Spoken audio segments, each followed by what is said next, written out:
This is the most important video on marketing you will ever watch because it is the culmination of 15 plus years of hands-on research on what makes customers turn into buyers. People that are looking at your service, could be your B2B service, it could be about a product. We all go through the same subconscious purchase process. And if you can understand these 9 steps that your brain is looking for, then you can find the solution in absolutely any situation. So in this video, I'm going to teach you what those 9 things are. And to begin with, let's talk about why we go through that. Our brain is geared to protect us from pain. If there was a tiger that came along, all of a sudden we would feel this big push of fear and we would run. Well, the very same thing happens when we're making a purchase decision. There's some people call them angels sitting on our shoulder that talks to us and says, this doesn't feel right. Something is wrong. And as a result, and there's some fantastic research on this by Google, people drop out of the buying decision process. I can give you many, many examples from my own life, and they are not rational. In fact, the research shows that 70 to 75% of the purchase decision is entirely emotional. It's after we get that emotional feeling, that's when the rational mind kicks in and it starts making decisions of, okay, I feel warm towards this thing. How can I justify buying it? But that is very much the last 25%. And in modern marketing, that's where we spend most of our time. The bit which doesn't matter as much as the first 75%. So what am I talking about? Well, whenever you go to make a purchase decision, your brain looks for 9 key things. This is not just my data, this is studied science, and we've applied it for over 15 years, always with exactly the same result. More engagement, more buy-in, more inquiry. And you can think about the ramifications of that too. This doesn't matter whether you're a business owner right now, a marketing manager, or just someone that does digital advertising. If you know the process they're going through, your customer, the person you want to buy your product, and what's stopping them from buying, well, then you can influence that process. Let me give you a physical example. It's a company in Chicago called the Beach House. Now, they make amazing sofas. Everyone wants to buy their sofas, but they couldn't move them. Didn't matter what sort of sale or promotion or advertising or creativity they put into it, couldn't sell them. But there was no shortage of people in their showrooms, and everyone said how amazing their sofas were and how much they would look incredible in their living room. They didn't sell many. That's when they brought social scientists in to evaluate the situation. And they found it after talking to customers like that. See, in Chicago, everyone has very small apartments, and there is a very limited ability to do hard rubbish disposal. So these people, they already had sofas. The problem wasn't that they wanted a new one, it's that they couldn't get rid of the old one. Now, the Beach House put that solution into place, and all of a sudden, sales shot up. Now, this is very much a conscious problem, but I think it's a good example of how removing friction can then allow you to smooth the process. And when things don't feel hard, we take the next step. So now let's talk about the subconscious process. What is it that your brain is doing? Well, your brain is going through a process where it says, subconsciously, these 9 things that I'm looking for. And keep in mind, this is how it plays out as well. 54% of the buying decision process is completed in independent research before we're willing to speak to a salesperson. And likewise, when we're researching on the internet, we have usually 7 competitors tabs open. We spend up to 3 seconds per page working out which ones we can kill straight away so we don't waste time, energy, and pain looking at them. And then we scan very quickly those ones we do spend a bit more time on, looking for something. What are we looking for?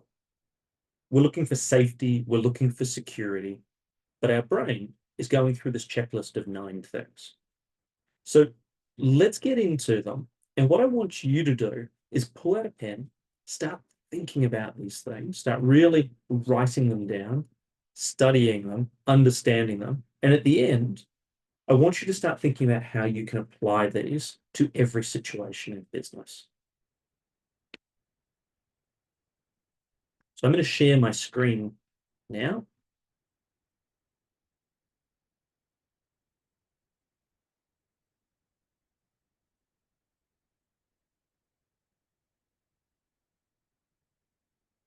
These are the 9 frictions. Completeness of solution. Does this product entirely solve my problem? Now, I'll give you an example, a physical example of a watch. I didn't buy this iWatch for about 2 years because in my mind, one of the features that was very important to me was the ability to listen to music offline when I went running and not take my phone. They added the feature, I bought the watch. Do not worry that I've used that once in my entire life. But to me, because I didn't have that feature, it felt like there was something wrong. I couldn't bring myself to spend the money. Now, this permeates through different ways. This is not all about features. In fact, I would say that was a poor example because it's very rarely about features. Completeness of solution is understanding everything your customer is looking to get out of this. For example, you might be pitching an accounting package. Great, that's going to solve all of these problems and save me money. Fantastic. But will it create problems? Like, who's actually going to learn this stuff? Because I don't want to do it. Or another one could be someone who's searching for offshore tax advice to move out of their jurisdiction for lower tax rates. They don't just want to know, can it be done and help me legally? They want to make sure that in the future, the government can never come knocking. They want to know that they're choosing the right country that's going to suit them. They want to know how often will they be able to come back and visit relatives, or will they be seen as someone running away from the law? These are all completeness of solution elements. Expertise. When an expert, a true expert recommends something to us, we're 86% more likely to buy from them. So, and that makes sense. This is all about reducing risk. If I perceive you as an expert tailor, well, I'm very likely to take your advice on a suit. But I'm guessing, maybe you'll be the same, that some kid working in a high school in a suit store probably isn't the guy that I'm really trusting with how I look and feel and make the right purchase decision. So the question is, how can you show your expertise? Are you writing blogs? Are you putting stuff on Instagram? Are you doing videos, industry reports? Are you in the media? All of these prove your expertise. Product durability. Now, this is dangerous because people confuse this with, well, I just need a 5-year warranty. And that is true. But what about something like sales coaching? Sales coaching raises fears. I mean, if I'm the boss and I'm putting money into training a salesperson, what happens if they leave after 6 months? I haven't got much durability out of that. Or is there statistics that say that people you invest in tend to stay longer and generate more results?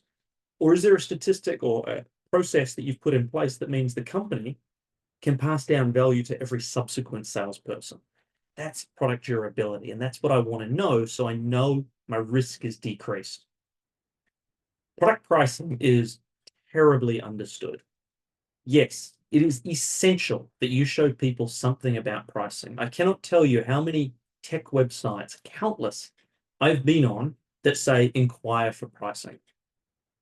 And I don't know about you, but like most other people, I leave immediately because I need to be absolutely sold into this in order to want to ask for pricing. Keeping in mind, 54% of the process, we do an independent research to solve these 9 questions.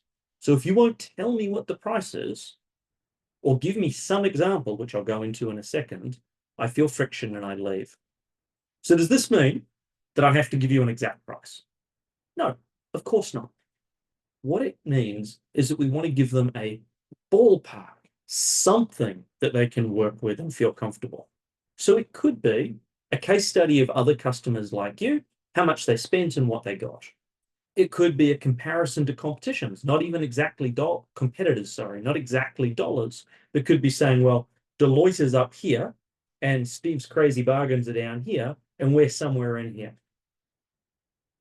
It could even just be the first stage. I work with a fantastic custom development company called Lateral. They're in Perth, Australia. And their first pitch is, I think it's $5,000 or $10,000 scoping process called the green print. And so they say, we can't tell you how much a custom development costs because we don't know what you want. But here's what we can do.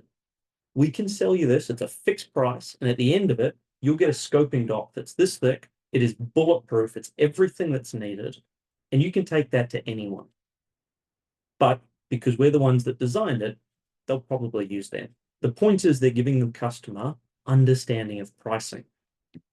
Production capacity. This is not just e-commerce, but let's use e-commerce as an example. If I order 10 of these, do you have the capability to deliver it? If I want sales training for all of my team, not just my executives, can you deliver it? If I want to have 2 people from your company on stage at once, can you deliver it? That's production capacity, and it's very closely aligned with timely delivery. So people want to know, and if you run a services business, you have heard this over and over again. When will it be implemented? When we build big fancy websites, it's the #1 question I have. And so how can you overcome that? Well, you can give detailed timelines, like actually on the website, show step by step when things are done. You can show when other similar customers received it. You can create a customized output. You can even get testimonials that mention, hey, this is how long it took for us. All of those are fantastic. #7 is, again, very poorly done. Similar clients. Why is that important? Well, if you say that an advertising product worked really, really well for McDonald's, and these are the great results McDonald's saw, I actually don't care because I'm not McDonald's and I'm not similar to McDonald's, and they have a whole different range of problems to what I have. And in fact, even saying that, I'm assuming the price is in the millions and I'm not spending that much on something. But if you tell me another CRO agency or a consultant that I consider to be like me used your service and it increased their revenue, their profit margin, saved them time, whatever it is, and you show me how they did it, well, now you've de-risked everything for me. And humans are very driven to that. We like being one of the crowd. We like being one of the pack. So show me similar clients, whether it's logos, testimonials, case studies, anything you can show me that your people are like me. All right, here's another one. Customer service. If I have a problem, is there someone that can just help me? Or am I going to get stuck like I do when I'm talking to some of my tech providers where they just give me this robot and an endless loop of FAQs? And finally, is there some sort of guarantee I have? It doesn't even need to be a physical guarantee. It doesn't mean, hey, we will definitely build this and it will definitely make you a bazillionaire. But how can you give me confidence? How can you show me that people like me have done this and it's worked? It could even just be, like I say here, a mission statement or general satisfaction guarantee. Give me something to make sure that I know I'm in the right place.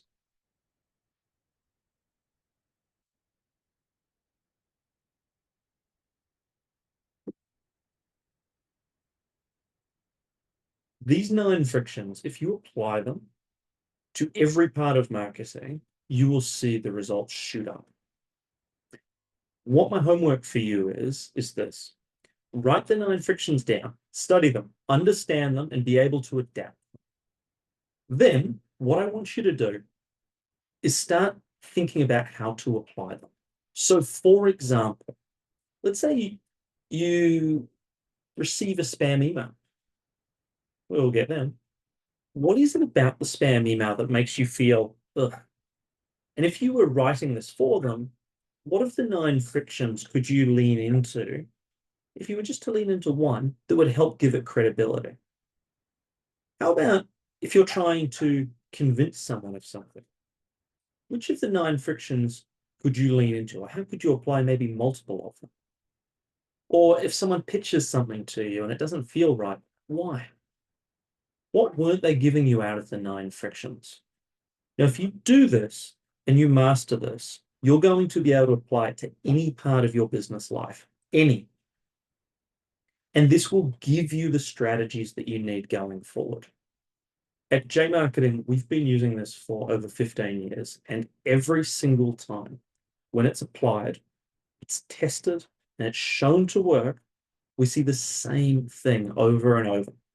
Customers feel more at ease. We get more engagement, more buy-in, more sales for our customers. Let me know how you go with the 9 frictions. This is the most important video you're going to watch on marketing. Thank you.